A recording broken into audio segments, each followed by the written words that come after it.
हाय, मैं हूँ डॉक्टर शरयू और आज हम बात करने वाले हैं बेनाइन ब्रेस्ट सिस्ट के बारे में।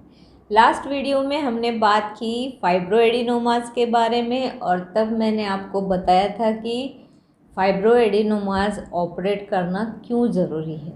वैसे ही मैं आज ये बताने वाली हूँ आपको कि बेनाइन ब्रेस्ट सिस्ट जो होते हैं इनके तरफ नज़रअंदाज करना बिल्कुल भी ठीक नहीं है। इनकी भी सर्जिकल इंटरवेंशंस करना बहुत ज़रूरी है। मैं सर्जन हूँ, मैंने F mass and D mass in laparoscopy किया है, मुझे कोलोप्रोक्टोलॉजी की फेलोशिप है और मैंने master degree in obesity and management में ली है। तो चलो आज बात करते हैं बेनाइन ब्रेस्ट सिस्ट के बारे में। ये 30+ लेडीज़ में होती है, जैसे पोस्ट मेनोपॉजल एज में, मेनोपॉजल एज ग्रुप में, या तो फिर कोई हार्मोनल ट्रीटमेंट ले रही है उसमें ये दिखाई देते हैं। हमेशा दोनों ब्रेस्ट में होते हैं, सिंगल एक ही ब्रेस्ट में नहीं। एक ब्रेस्ट में है मतलब दूसरे ब्रेस्ट में होना ही है, तो दोनों ब्रेस्ट में होते हैं। टाइप्स क्या है? मैक्रो माइक्रोसिस्ट जो होते हैं वो छोटे छोटे होते हैं, 0.5 to 1.5 सेंटीमीटर्स के होते हैं, एसिम्टोमेटिक होते हैं, पेशेंट को पता भी नहीं चलता कि उसके ब्रेस्ट में सिस्ट है। और मैक्रोसिस्ट जो होते हैं वो 2.5 सेंटीमीटर या उसके भी ऊपर होते हैं, बड़े बड़े सिस्ट हो जाते हैं।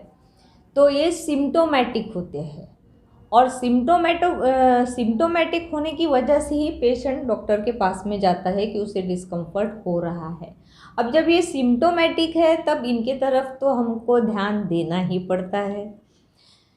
क्या क्या डिस्कम्फर्ट होते हैं? पेन होता है, ब्रेस्ट हेवी लगती है, अगर उसमें इन्फेक्शन हो गया तो पस हो जाता है, मेस्टाइटिस हो जाता है, ब्रेस्ट टेंडर हो जाती है, फीवर आ जाता है, नेक में, हाथ में, पीठ में दर्द होना शुरू हो जाता है, नीपल से डिस्चार्ज आना चालू हो जाता है, इन्फेक्ट हो गई है, नीपल से कनेक्टेड है, डक्ट से कनेक्टेड है तो पस भी आता है, ग्रीनिश डिस्चार्ज आता है, कभी ब्राउनिश डिस्चार्ज आता है, कभी क्लियर भी डिस्चार्ज आता है।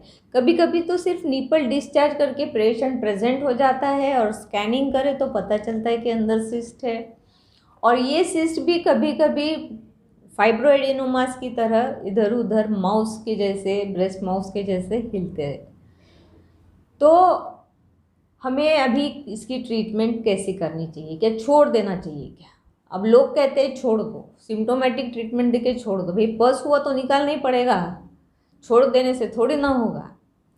और छोड़ क्यों ना दे दो, ये तो नॉन कैंसरस है, हम इसको बोल ही रहे कि बेनाइन ब्रेस्ट सिस्ट है करके, नॉन कैंसरस है। लेकिन कुछ ऐसी चीज़ें हैं जिसे हम नज़रअंदाज नहीं कर सकते, जैसे सीरोसिस्टिक ट्यूमर ऑफ ब्रॉडी होता है, वो ट्यूमर कहते हैं हम लोग सीरोसिस्टिक ट्यूमर, क्योंकि जो नेक्रोटिक टिश्यू हो जाता है उसमें लिक्विफिकेशन हो जाता है, सिस्ट जैसे होता है। लेकिन ये सीरोसिस्टिक ट्यूमर ऑफ ब्रॉडी है, इसे तो हमें निकालना पड़ता है। दूसरा एक डिफरेंशियल डायग्नोसिस इसमें कोलाइड कार्सिनोमा है। कोलाइड कार्सिनोमा में भी क्या होता है कि पेशेंट बेनाइन ब्रेस्ट सिस्ट जैसे प्रेजेंट होता है लेकिन कैंसर होता है। तो ये कैंसर है या बेनाइन ब्रेस्ट सिस्ट है ये हमें पता कब चलेगा? जब हम इसे एक्सरसाइज करके हिस्टोपैथोलॉजिकल एग्जामिनेशन करेंगे भाई, तभी तो पता चलेगा। तो इसे हम नज़रअंदाज नहीं कर सकते। जो भी सिम्टोमेटिक पेशेंट है बेनाइन ब्रेस्ट सिस्ट करके हमारे पास में आता है, या सोनोमेमोग्राफी करके हम उसे डायग्नोस करते हैं, या फिर एमआरआई करके हम डायग्नोस करते हैं, मेमोग्राफी वो दिखाई नहीं पड़ते हैं, तो हमें इसकी हिस्टोपैथोलॉजी करनी पड़ती है। सिर्फ यानी नीडल से फ्लूइड एस्पिरेट करने से कुछ नहीं होता है। वहाँ हम एस्पिरेट भी करें तो ना हम ट्रीटमेंट कर रहे हैं, ना हम वो एस्पिरेट किया हुआ फ्लूइड भी अगर हम चेक करते हैं उसमें हमें कुछ नहीं मिलने वाला। हमें जो कुछ भी पैथोलॉजी मिलने वाली है वो सिस्ट वॉल में मिलने वाली है। इसीलिए हमें सिस्ट वॉल एक्सरसाइज करना पड़ता है और वो जो सिस्ट वॉल है उसकी हमें हिस्टोपैथोलॉजी करनी पड़ती है, तब जाके हमें वहाँ रिपोर्ट 100% मिलता है कि ये बेनाइन ब्रेस्ट सिस्ट था, या इसमें इन्फेक्शन था, कि ये कोलाइड कार्सिनोमा है, या फिर कोई ट्यूमर ऑफ बॉडी है। तो ये सब चीज़ें हमें हिस्टोपैथोलॉजी करते हैं तभी पता चल जाता है। तो हमें तो निकालना ज़रूरी है ना। सो इसकी तरफ नज़रअंदाज नहीं करना, और ये इन बातों पे विश्वास मत करना कि ये ऐसे है, बेनाइन है, रहे तो चल जाता। नहीं नहीं, ये सिम्टोमेटिक हो जाते हैं, इसलिए हमें इसकी ट्रीटमेंट करनी पड़ती है। दूसरी एक सिस्ट है जिसे हम सिस्ट ऑफ मॉन्टगोमेरी ट्यूबरकल कहते हैं। जो मॉन्टगोमेरी ट्यूबरकल्स होते हैं ये नीपल एरियोला कॉम्प्लेक्स में पाए जाते हैं। ये जो ट्यूबरकल ऑफ मॉन्टगोमेरी होते हैं, ये जो इनका फंक्शन होता है सीबम सिक्रेट करना, और सीबम सिक्रेट करते हैं, और इनकी जो डक्ट होती है ब्लॉक होने के बाद में वहाँ पे सिस्ट तैयार हो जाती है, और एक शिबैशियस सिस्ट की तरह ये प्रेजेंट हो जाते हैं।